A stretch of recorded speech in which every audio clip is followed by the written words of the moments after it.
Hey guys, so I have not been able to do a video for some days because one, I was extremely busy. So I did sit on the RXZ on the weekend and I kind of finished it.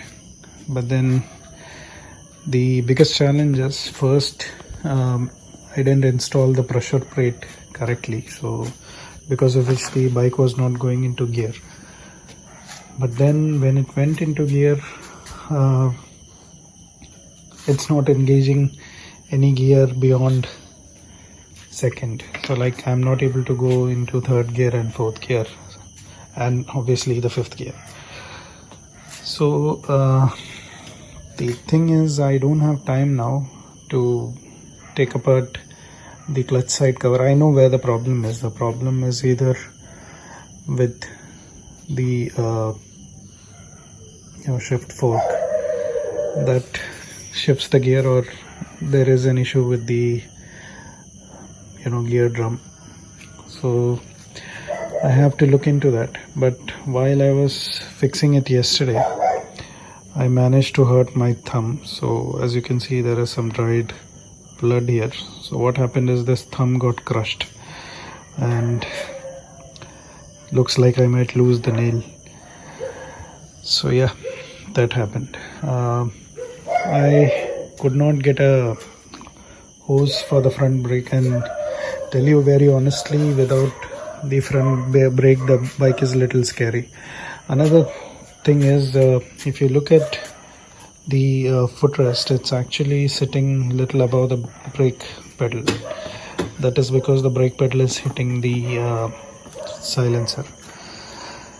So looks like the footrest is at a weird angle, so we need to move it little down, so that I don't think is a possibility here. So I will use the 5-speed footrest that I have lying around from the 5-speed, and then hopefully that sits little lower than this. So yeah, what I did is I actually looked around for a brake hose and I could not find one for the front brake. I got the caliper repaired. Actually, it was not an easy task. I'll come back to the hose. Let me show you guys the caliper. So the caliper got completely overhauled. I changed all the O-rings. I forgot to go to the shop where I could get brand new brake pads. So these brake pads are the ones which were already there on that. So yeah, I'll have to run with this temporarily, but then later on, once we get these available, or I go to the city, then I'll buy brand new brake pads. I also lost the caliper pin, so I can put a nut on it and I can temporarily run it. So this is the Apache hose that I bought for my Shogun build, but it is about 2 inches or maybe 3 inches short. So the thing is, I actually went to a couple of shops to get a brake hose and I could not get one. Most of the shops are out. I even went to a Bajaj dealer and I could not get a brake hose. So what I actually did is I went to a website called 99 RPM. They are not sponsoring this video or anything. I don't recommend them either. I was just going through options to buy the hose online and I found it there. But the downside is they charge 100 rupee for shipment and handling. So 100 rupee shipment and I think 10 rupees handling. The part was around 380 rupees or 90 rupees, I'm not sure. So I ended up paying 500 rupees for a brake hose, which is okay because I don't have to drive around to get those. So yeah, once the hose arrives, I can just simply fix it on the front rotor and that would take care of the brakes. So I'm hoping to take apart the clutch cover maybe this weekend. I don't have time right now, so I'll take it apart and then we'll look at the issue in much detail. So it is just on the clutch side, there is nothing serious. I have had a similar issue in the past. So the reason why I'm using the old gear fork is because one, it looked okay, so I didn't think there was an issue, and it was out of a running engine. So maybe the spring is bad, I don't know. I have to open it and check, so then probably we can find out what the actual issue is. So about the RX100, the update is I have to take it apart as soon as the RXZ is done, because my local runs to the shop is on the RX100 right now. So this anyways has time till Jan 22nd for the retest, so somewhere between I'll take it apart. So it's not going to be a full frame of restoration, so I'll just change a couple of things, like I'll get the footrest, the side stands, center stand maybe, and those L brackets powder coated. I'll get the swing arm painted, and then maybe I'll change these shocks because these shocks are pretty harsh. I'll give the silencer and get the dents removed. So first I'll do that. I'll remove the silencer and put the RXZ silencer. I want to see how it sounds with an RXZ silencer. Probably get the crash guard also plated along with the carrier sari guard and the silencer. The problem with this bike is since it's a Japanese import, the gear lever is actually a little weird on this. So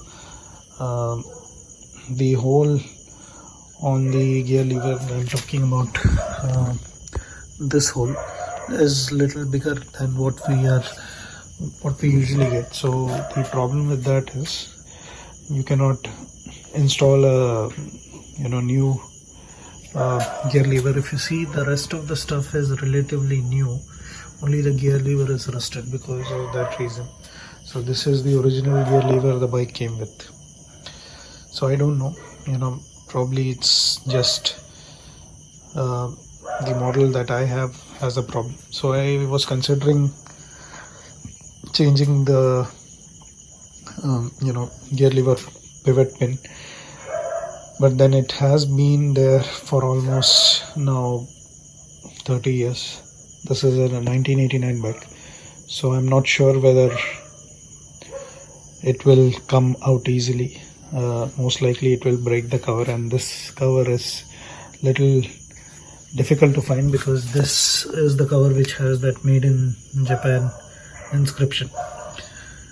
So yeah, I'm not going to paint the tank or the side covers because as you can see they look fabulous. I'll change this, and maybe I'll get the mirrors painted again, plus I'll get the brand new levers both sides, or maybe get these painted. I'm not sure what I'll do, because it's not about going cheap. It's actually, these are pretty good levers, plus I have plated ones lying around somewhere. Let me see. And yeah, I also have these things plated for the RD350, so that needs to be put on the RD. So these levers I plated for a friend. Here they are. Just look at the finish. So these levers I plated for a friend in Kashmir for his RD350, but then unfortunately I was supposed to get delivery a couple of years ago, and my dad passed away at that time, so I could not take delivery. So after 2 years I just asked the chrome guy, plating guy, if he has these levers still with him, and to my surprise he had those. So I bought these, but since the chrome is almost 2.5 years old, there's no point sending it to Kashmir. I'll probably get these chromed and send these to him and put those here instead. So yeah, that is the plan. And sorry about not uploading a video in some time. Another fun fact is probably it's time that Michelin sponsors me. Look at all 3 rear tires, all are Michelin Rack Street. There's one more bike which is under there, so once these 2 are completed, we'll probably move on to that, or maybe restore the RD350. So update about the RD350. Today the agent sent me the photo of the RC, so RC is ready, so I can start working on this bike now. So I also had plans to look for a more reliable daily bike, but then now since the RD paperwork is done, probably I'll use it more frequently. So yeah, that's it. That's the update I wanted to give you. This is not a rebuild video, it's more of a garage update. So yeah, thanks a lot for watching. Have a great night. Bye bye.